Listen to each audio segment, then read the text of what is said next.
Buenas noches, maestras y compañeros.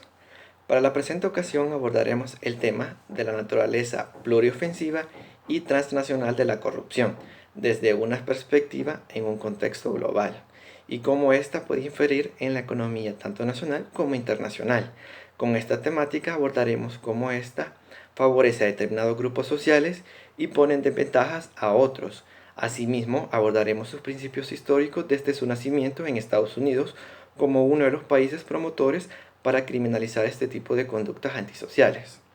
Como primer tema a desarrollar, tenemos una descripción tradicional de los efectos asociados a la corrupción. Pues, como es sabido, la corrupción en sus diversas manifestaciones forma parte de la sociedad y va moldeando las relaciones humanas, sin distinción de clase social. A lo largo de la historia, la corrupción ha sido asociada con los países pobres o aquellos que sufren una dictadura, lo contrario que podría esperarse de las democracias, pero de igual modo sucede. Sin embargo, en estas últimas dispone de herramientas para frenar la corrupción desde una perspectiva institucional, además que la sociedad democrática presiona a sus autoridades para castigar esta conducta. En este apartado analizaremos los efectos lesivos de la corrupción en el desarrollo de la función pública. Normalmente se suele señalar a las corporaciones privadas como las responsables de utilizar el aparato público en su beneficio. Ejemplo de ello son los financiamientos a las políticas, ya sean los costos de campañas y así poder influir en las políticas que les convienen. Por lo anterior, es que surgen medidas para evitar que la política caiga en fines ajenos a los intereses públicos. Sin embargo, los riesgos que presenta la corrupción se ven mayormente afectados en los países de Latinoamérica, ya que en esta región presenta una permanente inestabilidad y constantes casos de corrupción que se ven involucrados altos funcionarios del gobierno. Dicha situación sitúa a Latinoamérica muy por debajo de Europa y de Norteamérica, provocando una gran debilidad en la institución para perseguir los actos de corrupción y en consecuencia facilitan el surgimiento de las organizaciones criminales. Y lo anterior puede producir peligrosas relaciones entre las dos fuentes de poder, que es el económico y el político, provocando una clara desviación del orden institucional. Como segundo subtema a desarrollar tendremos la corrupción y la afectación de los intereses económicos. Primordialmente debemos tener claro que la corrupción no se limita solo a la función pública y que ésta puede afectar a intereses o expectativas de enorme relevancia en el ámbito de negocios y la economía, tanto particulares como de los públicos, por lo que para mantener tal realidad debe considerarse diversos instrumentos internacionales que regulan esta materia, así como la tendencia a ampliar la prohibición de actos de corrupción. Es preciso mencionar que ciertas doctrinas han sostenido que bajo ciertas circunstancias económicas y para impulsar el crecimiento debería de aceptarse algunas manifestaciones de corrupción, pues de algún modo lubrican la maquinaria burocrática y con ello pretenden agilizar la economía. Sin embargo, esta opinión es muy difícil de aceptar, ya que en estudios más recientes se ha advertido que si bien es cierto que este fenómeno puede traer ciertos efectos positivos a cortos y a medianos plazos, los efectos de la economía serían devastadores a largo plazo. Lo anterior porque las expectativas de imparcialidad en el trato con el Estado se verían seriamente afectados, pues se brindarían privilegios solamente a determinados actores económicos, como lo estamos dicho, aquellos que tienen capacidades para pagar. Es aquí donde surgen los denominados favores por sobornos, dando lugar a distorsiones competitivas y aumentando la ineficiencia de las asignaciones de los recursos. Asimismo, las reglas propias del mercado y la competencia leal se ven fuertemente alteradas, ya que la empresa pequeña se ve imposibilitada de competir con las mayores que disponen de recursos que le permitan intervenir en una economía corrupta. Lo anterior conlleva consecuencias a nivel de inversión y de crecimiento, ya que los inversores prefieren participar en aquellos países que brinden seguridad y que no haya costos asociados a la corrupción, y esto claramente se ve reflejado en las empresas que debieron pagar sobornos para realizar sus proyectos y que de alguna manera tratan de recuperar sus costos ya sea por alguna vía tributaria. Por tanto, incide en inversión pública. Y es por esto que surge la necesidad de reaccionar al fenómeno asumiendo su naturaleza pluriofensiva. Por ello, a partir de la década de los 90, se suceden una serie de cuerpos normativos internacionales sobre la corrupción, que impone obligaciones incriminatorias a los estados que lo suscriben, y entre los cuales podemos mencionar la Convención Interamericana contra la Corrupción de 1996 de la Organización de los Estados Americanos. Dispone de medidas preventivas para enfrentar los actos de corrupción de los funcionarios públicos o quienes ejercen funciones públicas, así como también se refiere al soborno internacional y se incorpora la figura del enriquecimiento ilícito. Al mismo tiempo, tiene como objeto el estudio reconocer en su preámbulo la lucha contra la corrupción, pues sus intenciones son evitar todo tipo de alteraciones económicas. La segunda convención que podemos enunciar es la Convención sobre la lucha contra la corrupción de los funcionarios públicos extranjeros en las transacciones comerciales internacionales de 1997 en el marco de la OCDE. Se apunta a un tema en particular, a saber qué es el cohecho en las transacciones internacionales, que pueden socavar el buen gobierno y el desarrollo económico y distorsionar las condiciones competitivas internacionales. De dicha regulación se comienza a reconocer desde una perspectiva internacional la necesidad de prohibir los actos de corrupción que pudiesen afectar los intereses económicos. Por último, podemos mencionar la Convención sobre la lucha de la corrupción del 2003 de las Naciones Unidas. Esta convención resalta la importancia de frenar la corrupción, pero también le da una gran importancia a los vínculos que se le puede dar con la criminalidad organizada y la económica. En este sentido, este instrumento internacional trata la corrupción de forma integral, para lo cual dispone de medidas preventivas y de represión. La primera destaca la necesidad de la debida gestión de los asuntos públicos y de los bienes públicos, con debida integridad, transparencia y la obligación de rendir cuentas. Y la segunda se establecen disposiciones relativas a la penalización de dicho comportamiento, que atenta contra la administración pública, el orden socioeconómico y la administración de justicia. Un ejemplo de estos casos es la malversación de fondos. Entonces, podemos concluir que la tendencia internacional ha llegado al punto de reconocer la necesidad de criminalizar la corrupción, que se ha llevado a cabo exclusivamente entre particulares y que desciende también a campos internacionales. En conclusión, en la actualidad, esta materia adquiere particular relevancia frente a los cambios que ha impuesto la economía globalizada y mayor intervención del mundo privado en la esfera de los negocios. Lo anterior constituye un hecho reprobable tanto desde el punto de vista de la ética de los negocios, pues se utiliza una ventaja que genera una posición de desequilibrio entre las partes con perspectiva de ética de los negocios, dado el abuso de poder que se obtiene, alterando la confianza de los intervenientes en el mercado. Como último subtema, abordaremos la corrupción en el ámbito de las transacciones comerciales internacionales como manifestación de esta preocupación, en especial referencia a la práctica estadounidense.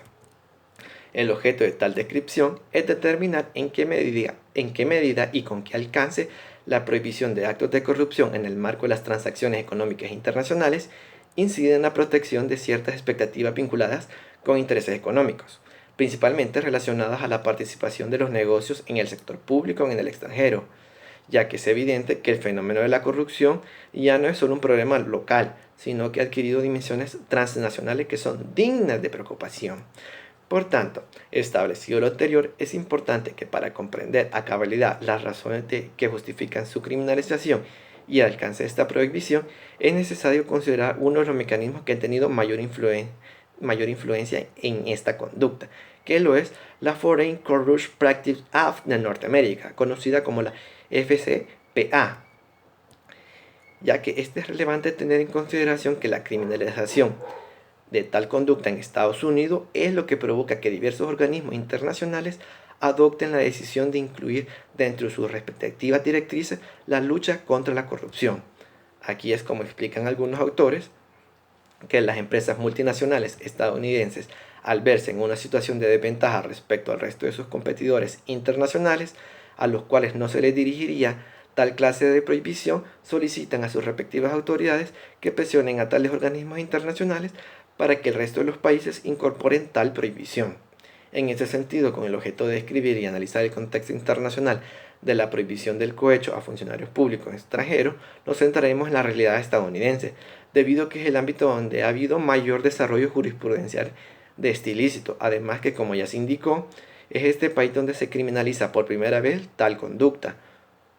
Con todo, un análisis acabado de este problema que no puede prescindir de las consideraciones de los esfuerzos de la OCDE por homogeneizar las diversas regulaciones nacionales en aras de una persecución efectiva de este ilícito. Con el objeto de prevenir tal situación, la normativa analizada establece dos clases de medidas diversas. Por un lado, prohíbe el soborno a oficiales públicos extranjeros y por otro lado exige altos estándares para el registro contable de las operaciones comerciales desarrolladas en el extranjero. En términos sencillos, se prohíbe el soborno a un amplio grupo de personas que tienen común el hecho que actúen en representación de intereses estatales o que puedan influir en las decisiones del mismo, como es el caso de los representantes de los partidos políticos o candidatos a cargos públicos.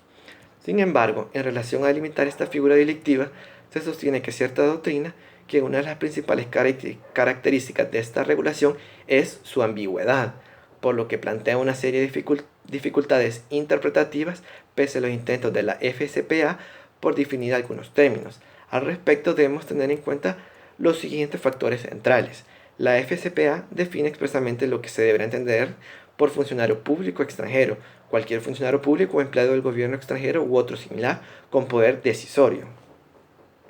También debe haber un vínculo de territorialidad entre el país del funcionario que recibe el soborno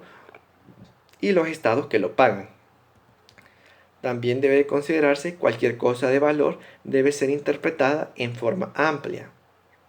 Continuando, no solo se sanciona el soborno directo a funcionarios públicos extranjeros, sino también al pago de intermediarios para que lo hagan. Aquí la FCPA otorga una serie de criterios para determinar cuándo se entiende que un sujeto actúa a sabiendas. Y después que las personas actúen a sabiendas es cuando saben que va a ocurrir cierto hecho. Además, que se requiere el conocimiento de la existencia de una circunstancia particular para un delito. Es decir, si la persona es consciente de que existe una gran posibilidad de que exista dichas circunstancias, al no ser que la persona definitivamente no tenga el conocimiento de que vaya a ocurrir. Continuando, además se le exige el pago u un ofrecimiento que se haya hecho en forma corrupta, lo que no es fácil de definir. Este apartado explica que la corrupción implica un motivo o una posición maligna o intento de influenciar en forma negativa al receptor. Uno de los elementos importantes para entender estos componentes es el que señala el autor Green, que lo único que distinguirá el soborno de un regalo legítimo es el elemento mental de la intención, que es muy difícil de explicar, y para tales efectos el término de la corrupción no puede ser interpretado como una intención sin antes definir qué se entenderá por corruptamente en el ámbito objetivo, y es que este término está vinculado necesariamente a la desnaturalización de determinada función de representación de intereses de otros a través del abuso del poder decisorio. Por último,